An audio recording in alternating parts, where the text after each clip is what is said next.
Alright guys, so tapos na nating i-cutting lahat ng ating mga parts o materyales ng ating gagawin na D18. Okay, start tayo sa ating lagayan ng speaker guys. So ito yung sa likurang bahagi niya. Ito yung sa may front. So dito yung cover.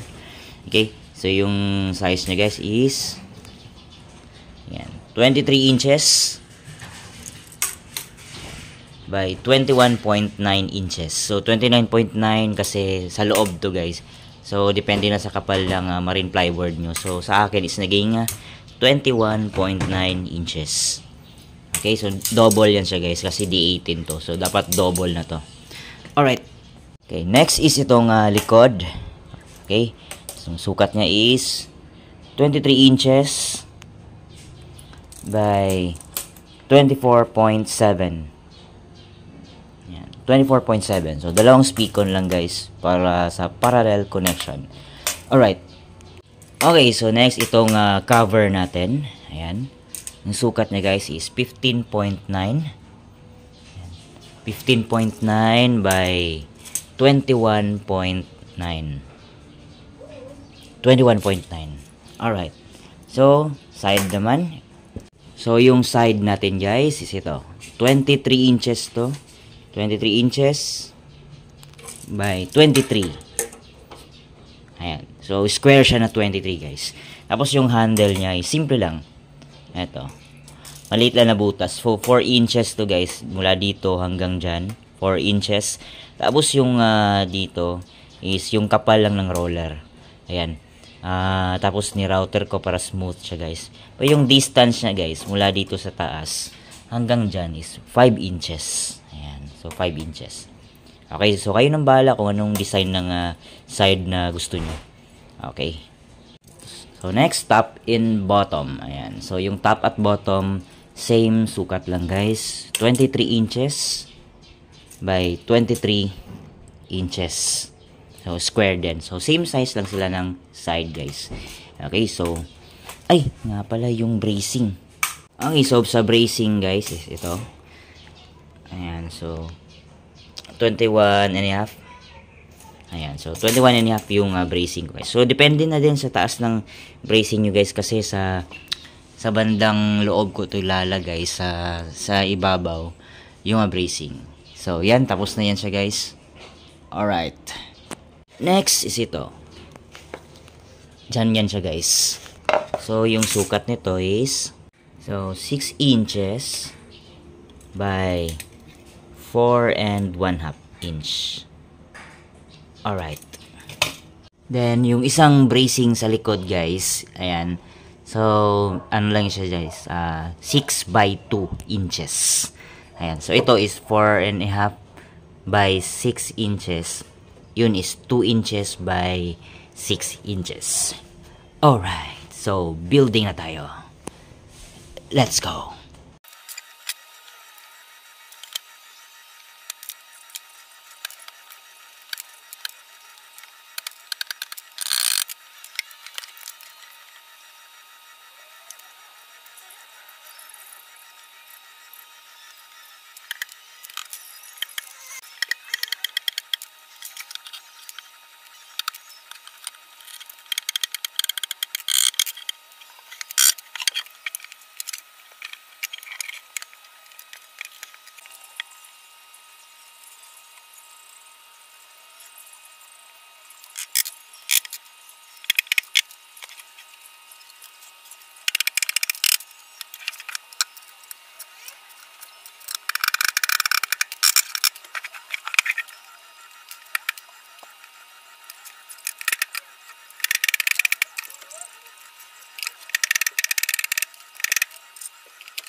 Ayan guys, so tapos na yung dyan bahagi. Tapos side na lang tayo. Tapos yung bracing doon, tsaka bracing dyan, dalawa. Ayan, so continue tayo. Alright. Alright guys, so tapos na ang ating e-box. Bali yung kulang na lang natin is dito. Yan. Yung parang abang dito. May abang dyan. Para paglagay natin ng ating cover Hindi siya diretso. So, lalagyan pa yan ng abang dyan. Ayan. So, ang gagawin na natin is mag-screw na lang tayo guys. Para, matibay talaga. So, naka-brad nail yan. So, screw na lang. Alright.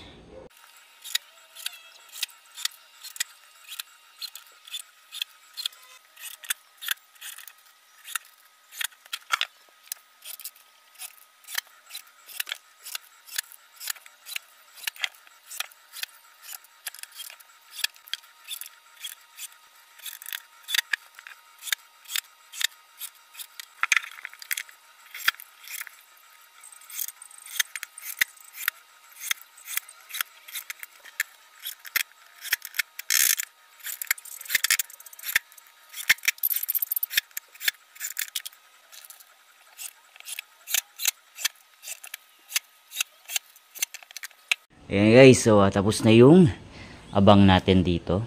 Ayan, so hindi na diretso yung ating cover. Ayan, so fit natin.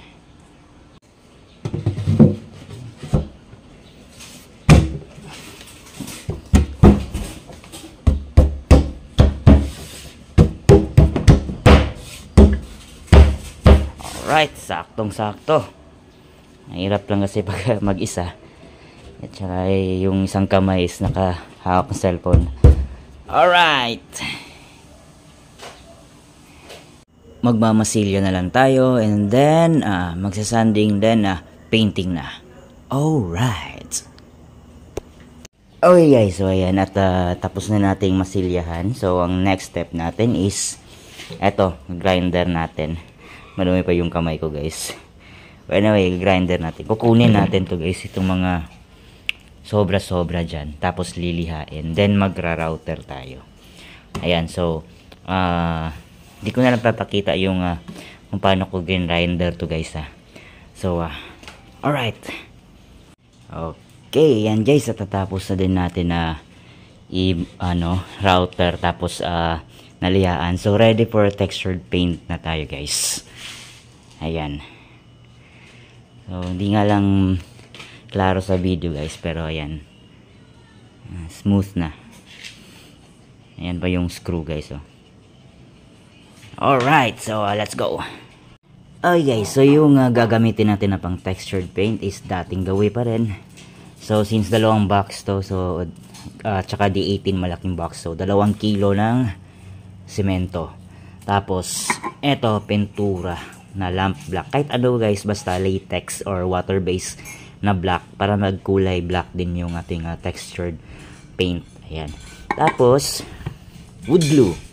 So shell wood yung gagamitin ko kasi siya guys, hindi siya ganun kalapot. So madali siyang haluin. So siguro mga around mga 500 ml lang nito guys, or mga 300 ml. Ayan. Kasi kung masyado mong damihan yung wood glue, is pangit, hindi magpoporma yung textured natin. Medyo pabilog. So gusto ko yung medyo matulis, tapos lilihain na lang. Well, anyway, tapos gagamitin natin na roller. Ito bagong bili ko to guys. Kasi yung dati yung ginagamit ko is malaki yung texture niya. So ito medyo maliit siya. So try natin to guys kung anong resulta nito. Alright. Tapos may ihahalo ko guys. Experiment lang para mas lalong titigas yung ating textured painting. Eto guys, nabili ko to sa Shopee. Actually pang waterproofing to siya guys. Ginagamit ko to sa sa alulot or sa tawag na to, yung sa salaan ng salaan man tawag doon. Anyway, sa namin, sa roof namin. Ayan, kasi medyo may crack yung simento. So ito yung nilalagay ko para mag-heal siya. Parang guys, parang ang tawag nito yung Flexiban ng Boysen, o parang ganun din yung effect nito. So maliit lang to guys, parang 300 ml lang to. Ito 300 grams. Ayan. So ubusin natin to, or kahit mga half lang nito guys. Anyway, meron naman itong wood glue. So let's go guys. Yung mixture natin, gumamit lang ako ng drill, tapos ito pang halo. Ayan. Mekos lang guys.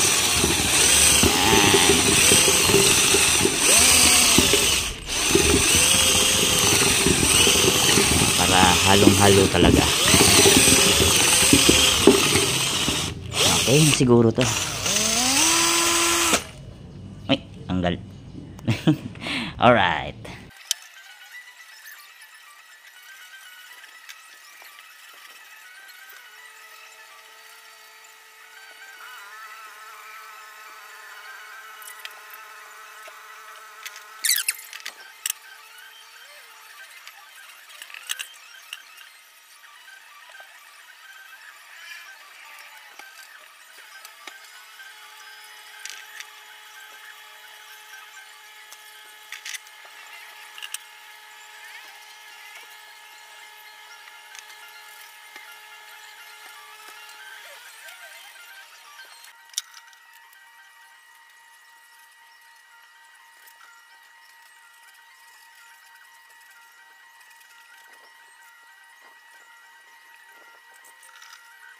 Okay, yan guys. So, tapos na nating pinturahan or textured paint yung ating box.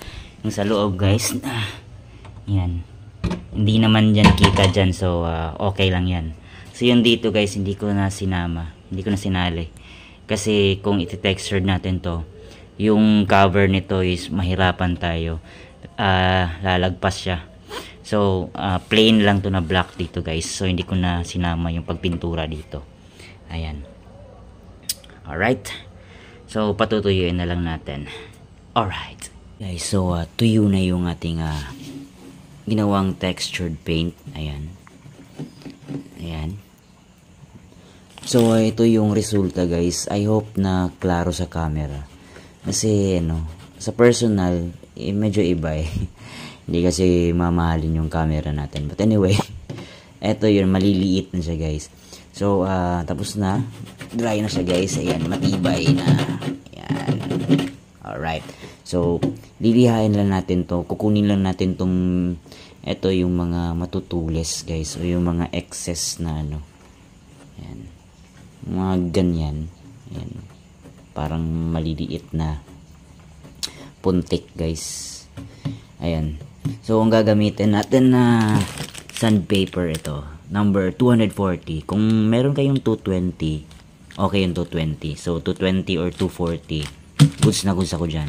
Minsan nga gumagamit ako ng 120 pero medyo makapal na kasi yun. So, magagasgas ng yung textured natin. So, mas okay itong 240 or 220. Tapos, eto. Ganyan.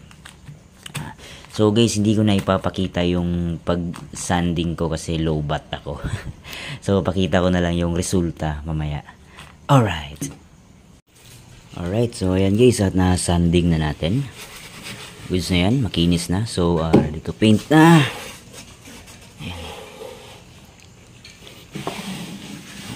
Ayan. So ito yung gagamitin natin pintura. Elastomeric na waterproofing paint. Kulay black. Ayan, so hindi ako nakabili ng 1 liter guys, hindi available yung Rain or Shine na 1 liter. Ayun, 2 litro lang sana yung bibilin ko but hindi available. So kahit anong brand guys, basta elastomeric. Yung finish kasi nito is medyo matte siya guys, at saka rubberized. Yung presyo nga guys, ayan, 950. Ayan, pero 4 na litro na to guys. Ayan. So let's go.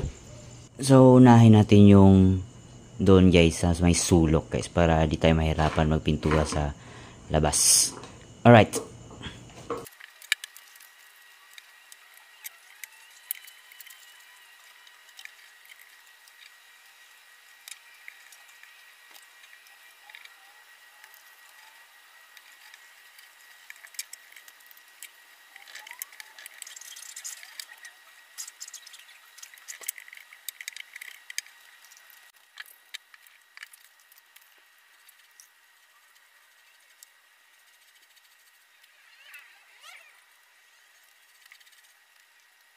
Ayan guys, so nabaliktad na natin. Tapos na yung sa sulok. Ayan, so top na tayo. Ayan, top. Ayan, so ginabi na tayo guys. Anyway. Ayan. Ayan. So, right, continue tayo. Let's go.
Ayan guys, tatapos na nga ang ating pagpintura dito sa ating ginawang e-box. Ito yung resulta guys. Yan. Ayan, so hindi siya gasgasin guys. Ayan, so maglalagay na lang tayo ng mga rubber feet tsaka yung speakon niya sa likod. Ayan, so hindi ko na kukunan ng video guys. Pakita ko na lang yung finished product maya. Alright. At ito na nga yung kabuuhan ng ating paggawa ng D18 na e-box from DXB. Ayan, ito at sa bahay na ito ng ating customer. Dalawang speakon for parallel purposes. Ayan. Ito nga in-install na natin ang speakers ni Sir sa ating box. Alright. Pinagtulungan na namin guys kasi medyo mahirap yung pag-install ng speaker. Gawa ng ito'y nakataob at saka flat siya, hindi siya slanting. Kaya medyo natagalan tayo dito guys. Mga 15 minutes din yung dalawang speaker ng pag-install natin. Tapos na yung isang box, kaya si-sound check na. And 3, 2, 1!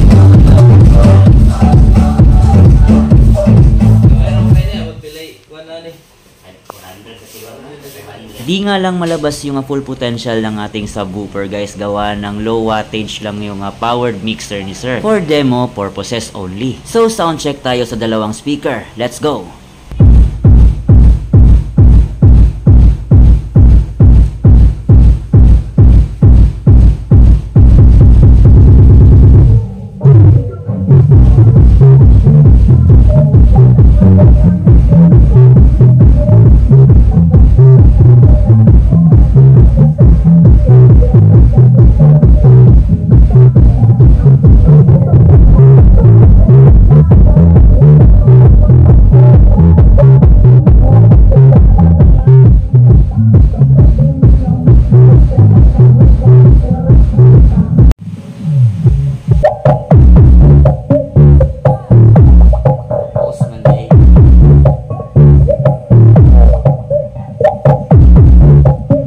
Maraming salamat sa iyo Sir EXL sa pagtiwala sa pagpagawa ng iyong subwoofer na D18 from e-box. So till next DIY project mga Call of Duty Lesson Sounds, alright!